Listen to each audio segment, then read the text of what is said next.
শবে কদরের নামাজ কত রাকাত, নিয়ত কিভাবে করব, কি কি স্পেশাল আমল আছে? শবে কদরে ভাগ্য পরিবর্তনের জন্য স্পেশাল কিছু আমল বলুন। লাইলাতুল কদর বা শবে কদর যেটাকে আমরা বলি, এই লাইলাতুল কদরে দাঁড়িয়ে বেশি বেশি নফল নামাজ পড়বো আমরা, দীর্ঘ রুকু, দীর্ঘ সিজদা, দীর্ঘ কেরাতে, ধীরস্থিরতার সাথে, সৌন্দর্যের সাথে। তো কোরআন তেলাওয়াত বেশি বেশি করা, দোয়া করা, জিকির আজকার করা, আল্লাহর কাছে আল্লাহ স্মরণ করা, এগুলোর মধ্য দিয়ে আমরা রাতকে কাটাবো।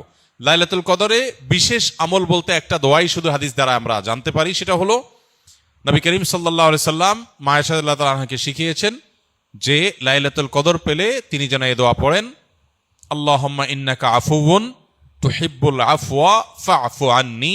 আল্লাহ আপনি ক্ষমাশীল, ক্ষমাশীলতাকে আপনি পছন্দ করেন, অতএব আমাকে ক্ষমা করুন। এই দোয়া আমরা বেশি বেশি পড়বো। এর বাইরে লাইলাতুল কদরের বা শবে কদরের আলাদা কোনো নামাজের ফরম্যাট নাই যে এত সংখ্যক রাকাত পড়তে হবে এবং প্রথম রাকাতে অমুক সূরার সাথে অমুক সূরা এতবার, দ্বিতীয় রাকাতে তমুক সূরা এতবার, এরকম কোনো বাধ্যবাধকতা নেই। যে কোনো সূরা দিয়ে অন্য যে কোনো সাধারণ নামাজের মতো করে আমরা লাইলাতুল কদরের নামাজ পড়তে পারি।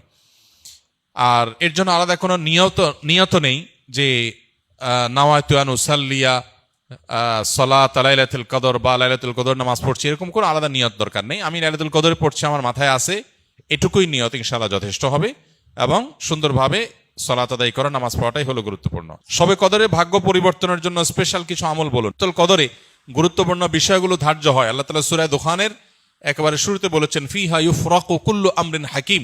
লাইলাতুল কদরে সব গুরুত্বপূর্ণ বিষয়গুলোকে ধার্য করা হয়। এই জন্য লাইলাতুল কদরে গুরুত্বপূর্ণ বিষয় যেন আমার নসিবে আল্লাহ লেখেন, আল্লাহ যেন তাকদিরে ভালো কিছু দেন, আমরা আল্লাহর কাছে দোয়া করব এবং সেই সাথে তাকদিরে যেন ভালো কিছু হয় সেজন্য নেক আমল করবো ইনশাআল্লাহ। যে যত বেশি নেক আমল করবে এবং যে যত বেশি গুনাহ থেকে বেঁচে থাকবে, আল্লাহ তাআলা তার জন্য তত বেশি কল্যাণের ফয়সালা, ভালোর ফয়সালা করবেন।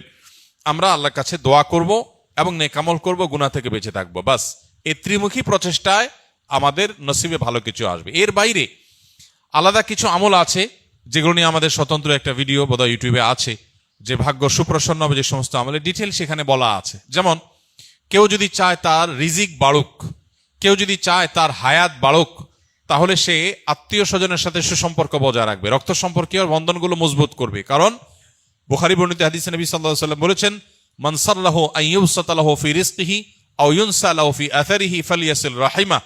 যে চায় তার রিজিক প্রশস্ত হোক, তার হায়াত বাড়ুক, বরকত হোক, তাহলে সে যেন তার রক্ত সম্পর্কীয় সম্পর্কগুলো বাড়ায়।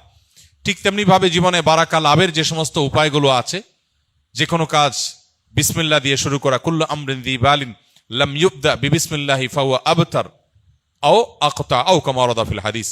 কোনো গুরুত্বপূর্ণ কাজ আল্লাহর নাম নিয়ে শুরু করলে সেখানে বরকত হয়। অতএব আমার নসিবে ভালো কিছু হওয়ার জন্য এই আমার হাদিস বর্ণিত আমলগুলোকে আমরা ফলো করতে পারি।